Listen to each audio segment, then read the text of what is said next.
انواع الاحرام.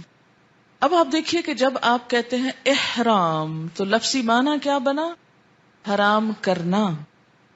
تو احرام کی اصل روح بھی یہی ہے کہ اس میں اپنی ذات پر کچھ کاموں کو حرام کر لیا جاتا ہے ایک خاص وقت کے لیے، ایک خاص کام کے لیے. وہ کام کیا ہے؟ یا حج ہے یا عمرہ ہے.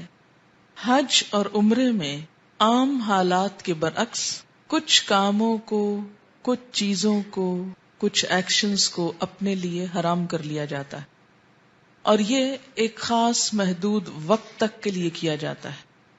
اس کی کچھ قسمیں ہیں. وہ کیا ہیں؟ اس کے بارے میں آج ہم پڑھیں گے. انواع الاحرام، احرام کی قسمیں. اب احرام کا لفظ بولتے ہی کپڑا نہیں ذہن میں آنا چاہیے، دو چادریں نہیں آنی چاہیے، یا کوئی خاص قسم کا سکارف نہیں آنا چاہیے. کیا آنا چاہیے؟ حرام کرنا. کچھ کام ہیں جو حرام کیے جانے لگے ہیں، جو عام حالات میں حلال ہیں. بالکل ایسے ہی جیسے روزے میں کچھ کھانا پینا اور کچھ اور کام حرام کر دیے جاتے ہیں، حالانکہ وہ عام حالات میں حلال ہوتے ہیں. تو یہ ایک طرح سے ایک ریچول ہے. احرام کی مندرجہ ذیل قسمیں ہیں. نمبر 1، عمرہ. اس میں صرف عمرے کی نیت سے احرام باندھا جاتا ہے. باندھنے کا لفظ ضروری نہیں کہ کسی کپڑے کے لیے آیا ہے. مراد اس سے یہ کہ عمرے کی نیت کی جاتی ہے ایک خاص لباس کے ساتھ، ایک خاص نیت کے ساتھ، ایک خاص ایکشن کے ساتھ. نمبر 2، حج افراد. اس میں صرف حج کی نیت سے احرام باندھا جاتا ہے.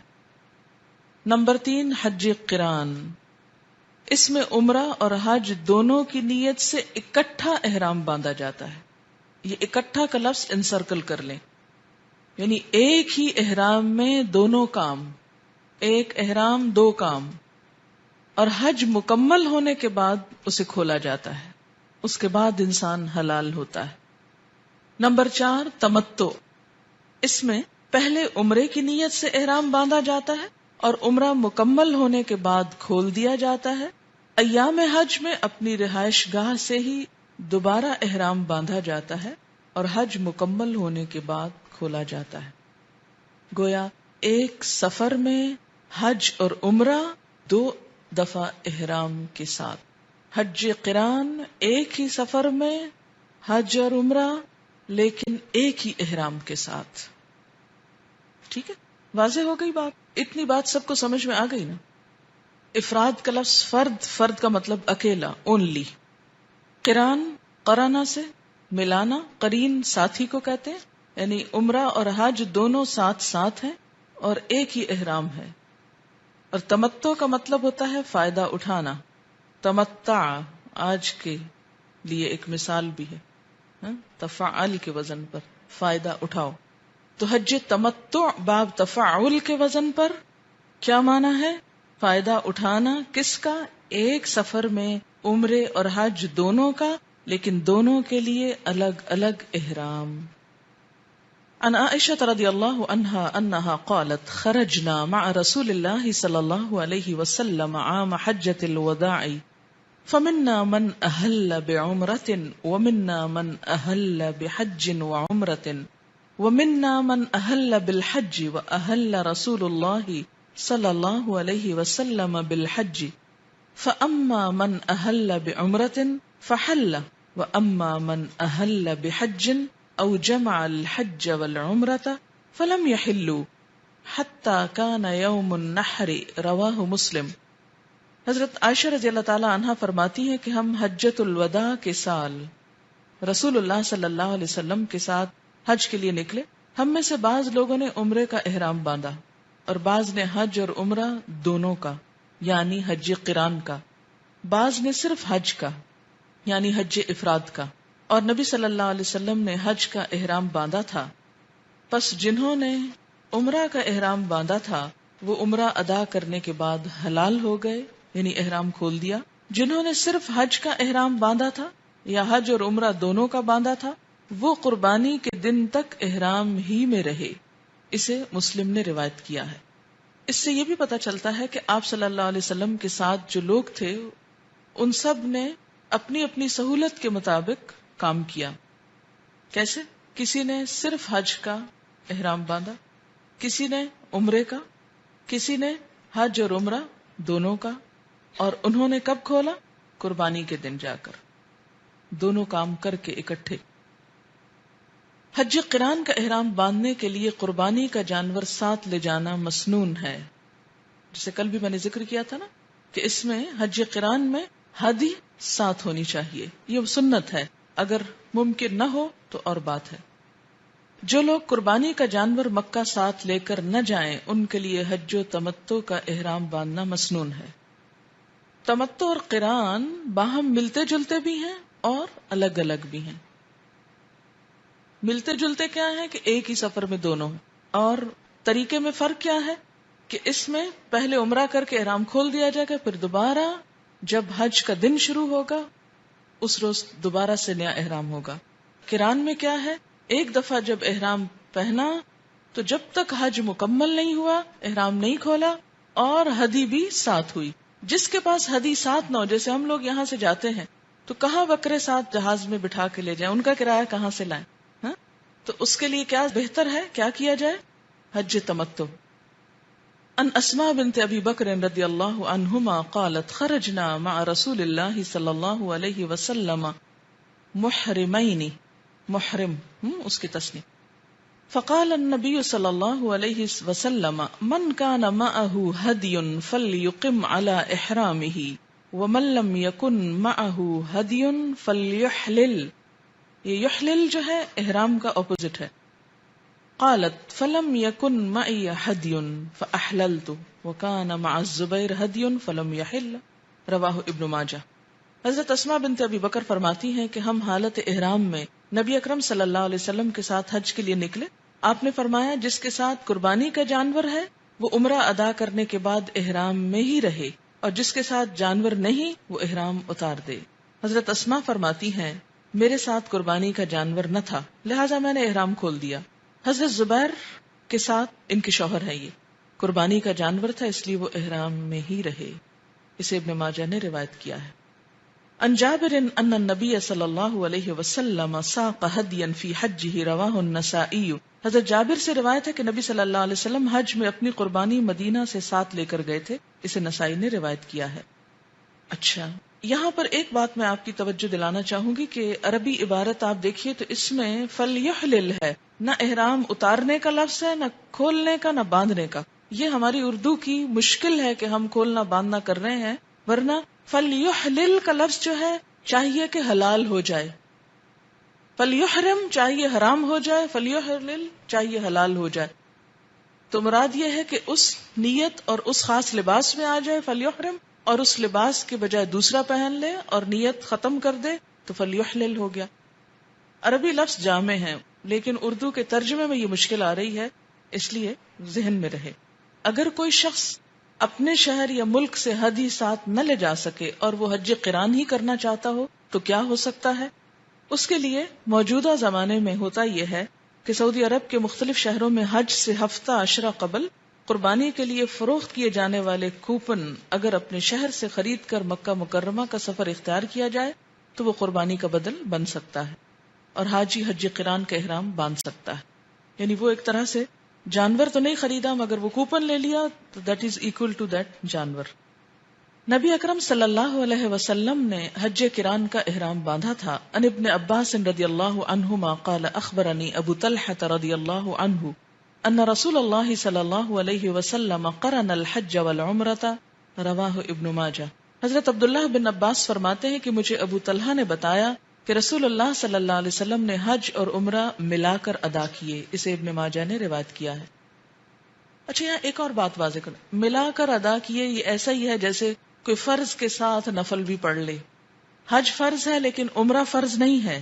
عمرہ کیا ہے؟ ایک نفل عبادت ہے. جیسے نماز میں ایک فرض نماز ہوتی ہے اور ایک نفل نماز ہوتی ہے. تو اگر کوئی شخص فرض کے علاوہ نفل پڑھتا ہے، 4 فرض پڑھے اور 10 نفل پڑھے تو پڑھتا رہے ایک ہی وضو کے ساتھ یا ایک ہی مصلی پر یا ایک ہی وقت میں، تو یہ بالکل اسی قسم کا کام ہے. عن انس رضی اللہ عنہ قال سمعت النبی صلی اللہ علیہ وسلم یقول لبیک بعمرۃ وحجۃ رواہ الترمذی. حضرت انس سے روایت ہے کہ میں نے نبی اکرم صلی اللہ علیہ وسلم کو یہ فرماتے ہوئے سنا کہ میں عمرے اور حج کے لیے حاضر ہوں. یعنی جب انسان نیت کرے تو کیا الفاظ بولے؟ لبیک بعمرۃ یا لبیک. اگر خالی عمرے کا ارادہ ہو تو کیا کہنا چاہیے؟ لبیک بعمرہ. اور اگر حج بھی ساتھ کرنا ہو اور یہاں سے آپ جا رہے ہو تو کیا کہیں گے؟ لبیک بعمرہ وحج. اچھا آپ دیکھیے کہ اگر آپ کو عربی نہیں آتی کوئی بات نہیں، آپ اردو میں بھی کہہ سکتے ہیں، ضروری نہیں کہ بول کر کہیں، آپ دل میں بھی نیت کر سکتے ہیں. لیکن آپ صلی اللہ علیہ وسلم نے یہ بول کر اونچے الفاظ میں کیوں کہا؟ تاکہ لوگوں کو پتا چل جائے کہ نیت اور ارادہ کس چیز کا ہے. اسے ترمذی نے روایت کیا ہے. اسی طرح اگر آپ حج بدل کر رہے ہیں تو جس کی طرف سے کر رہے ہیں اس کا بھی نام لیا جانا چاہیے کہ لبیک بحج عن فلان. ٹھیک ہے، کیونکہ ایک شخص نے آپ صلی اللہ علیہ وسلم کے ساتھ جب حج کر رہا تھا تو اس نے کہا لبیک بحج عن شبرمہ. شبرمہ لفظ انسان کا نام ہے. آپ نے فرمایا یہ شبرمہ کون؟ اس نے کہا بھائی ہے، شاید بھائی کا نام بتایا. کہا میں اس کی طرف سے حج کر رہا ہوں. آپ نے فرمایا تم نے اپنا کیا؟ کہا نہیں اپنا تو نہیں کیا. فرمایا پہلے اپنا کرو پھر بھائی کا کرنا.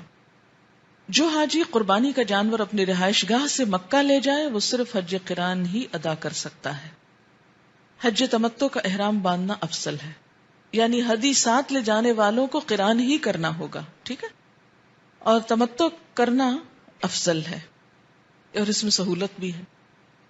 ان عائشہ رضی اللہ عنہا انہا قالت قدم رسول اللہ صلی اللہ علیہ وسلم لأربع مضین من ذی الحجۃ او 5 فدخل علی وهو غضبان فقلت من اغضبك يا رسول الله ادخله الله النار قال او ما شعرت انی امرت الناس بامر فاذا هم يترددون قال الحكم كأنهم يترددون احسب ولو انی استقبلت من امری ما استدبرت ما سقت الهدي معي حتى اشتريه ثم احل كما حلوا رواہ مسلم. حضرت عائشہ رضی اللہ تعالی عنہا فرماتی ہیں کہ رسول اللہ صلی اللہ علیہ وسلم ذی الحجہ کی 4 یا 5 تاریخ کو مکہ پہنچے اور غصے کی حالت میں میرے پاس تشریف لائے. میں نے عرض کیا یا رسول اللہ صلی اللہ علیہ وسلم اللہ اس کو آگ میں ڈالے جس نے آپ صلی اللہ علیہ وسلم کو غصہ دلایا ہے. رسول اللہ صلی اللہ علیہ وسلم نے فرمایا اب یہ آپ نہ کہنا شروع کر دیں، اس لیے کہ بسا اوقات ہم یہ کہتے ہیں ہاں جی فلاں حضرت عائشہ نے کہا اس لیے ہم بھی کہہ لیں. کسی بھی انسان کی اچھی بات تو آپ لے لیں لیکن ایسی کوئی چیز سوچ سمجھ کے لیں. کیوں؟ اس لیے کہ یہ معاملہ حضور صلی اللہ علیہ وسلم کے لیے کیا جا رہا ہے. کسی اور انسان کی نافرمانی یا ناراضگی پر ایسی بددعا کسی کو نہیں دی جا سکتی. رسول اللہ صلی اللہ علیہ وسلم نے ارشاد فرمایا تمہیں علم نہیں کہ میں نے لوگوں کو ایک بات کا حکم دیا اور وہ اس کی تعمیل میں تردد کر رہے ہیں، یعنی ہچکچا رہے ہیں. حکم کہتے ہیں کہ میرا خیال ہے کہ رسول اللہ صلی اللہ علیہ وسلم نے یوں فرمایا گویا کہ لوگ تردد کرتے ہیں، یعنی الفاظ یوں تھے. پھر آپ صلی اللہ علیہ وسلم نے ارشاد فرمایا اگر میں پہلے سے وہ بات جانتا جو مجھے بعد میں معلوم ہوئی تو قربانی کا جانور مدینہ سے اپنے ساتھ نہ لاتا اور یہیں مکہ سے خرید لیتا. پھر جس طرح لوگوں نے عمرہ ادا کرنے کے بعد تمتع کے لیے احرام کھولا اسی طرح میں بھی کھول دیتا. اسے مسلم نے روایت کیا ہے. تو لوگ کر کیا رہے تھے جس سے آپ ناراض ہوئے؟ کہ وہ بھی قران کرنا چاہ رہے تھے جیسے آپ قران کر رہے تھے نا. آپ صلی اللہ علیہ وسلم نے کون سا حج کیا؟ قران. کیوں؟ کہ ہدی ساتھ لائے تھے. تو ہوتا یہ تھا کہ جو آپ کرتے تھے لوگ بھی وہی کرتے تھے. تو بسا اوقات جب آپ یہ فرماتے کہ لوگوں یہ زیادہ بہتر ہے یہ کر لو اور اس کے زیادہ بہتر ہونے کا علم مجھ کو بعد میں ہوا، اس سے ایک اور بات پتہ چلتی کہ آپ صلی اللہ علیہ وسلم اپنے اجتہاد سے اگر کوئی کام کر بھی لیتے اور اللہ تعالی کے نظر میں اس سے بہتر کوئی کام ہوتا تو اس کو بتا دیا جاتا. اس میں کوئی حکمت اور مصلحت ہوگی. مدینہ سے رخصت ہونے سے پہلے یہ نہیں بتایا گیا، بعد میں بتایا گیا. اب جو لوگ ہدی ساتھ نہیں لائے تھے اور مکہ سے ان کو ہدی خریدنا تھی آپ نے کیا فرمایا کہ تم لوگ تمتع کر لو. لیکن لوگ ہچکچا رہے تھے اور کیا چاہتے تھے کہ ہم بھی کیا کریں وہی جو آپ کر رہے ہیں. تو اس پر آپ ناراض ہوئے اور فرمایا کہ لوگ تردد میں ہیں اور اس کام کے کرنے سے ہچکچا رہے ہیں، اگر مجھے یہ پہلے سے معلوم ہوتا تو میں مدینہ سے ہدی نہ لاتا، مکہ سے ہی خریدتا اور تمتع کرتا۔ اس سے بات کیا پتہ چلتی ہے کہ حج تمتع بہتر ہے، اور خصوصاً ان کے لیے جو دوسری جگہوں سے آئیں۔ اب آپ دیکھیے کہ جو مکہ کے رہنے والے لوگ ہوتے ہیں نا، وہ تمتع نہیں کرتے، وہ کیا کرتے ہیں؟ افراد، کیونکہ وہ عمرہ کبھی بھی کر لیتے ہیں۔ باہر سے آنے والے عموماً حج تمتع کرتے ہیں، قران نہیں کرتے، بہت کم لوگ قران کرتے ہیں، اور اس کے لیے پھر شرط ہے کہ ہدی ساتھ ہو۔ کیا سب جا سکتا ہے، خالی عمرہ کر کے آ جائیں، افراد کر لیں اور حج اور عمرہ ایک اس میں کر لیں، قران کر لیں یا تمتع کر لیں، لیکن افضل کیا ہے، بہتر کیا ہے؟ تمتع، کیونکہ یہ آخری روایت سے پتہ چلتا ہے کہ آپ نے لوگوں کو پھر یہی کرنے کا حکم دیا۔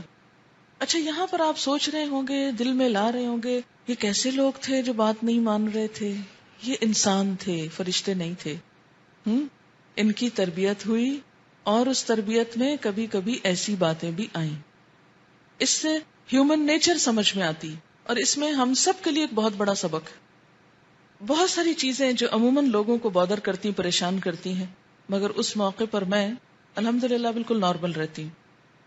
کبھی کبھی ہو بھی جاتی، لیکن عموماً اس کی وجہ کیا ہے؟ اور یہ چیز مجھ میں کب سے آئی؟ جب میں نے سیرت کو پڑھا، صحابہ کرام کے حالات پڑھے، ان سے غلطیاں بھی ہوئیں کیونکہ انسان تھے، ان سے کمی بیشی بھی ہوئی، ان سے جہاں وہ حضور صلی اللہ علیہ وسلم سے اتنی محبت کرتے تھے، وہاں کبھی کبھی ان سے انسان ہونے کے ناطے، کیونکہ انسانی نیچر کیا ہے کہ وہ تبدیلی کو یا کسی بھی چیز کے چینج کو جلدی نہیں قبول کرتا، اور بسا اوقات ایک بہت بڑا کراؤڈ، آپ دیکھیے کہ 40,000 کے مجمع کی بات آتی، آج کے دور میں بھی اگر 40,000 کے مجمع کو کوئی میسج پہنچانا ہو، آپ سوچئے کہ کتنا مشکل ہے۔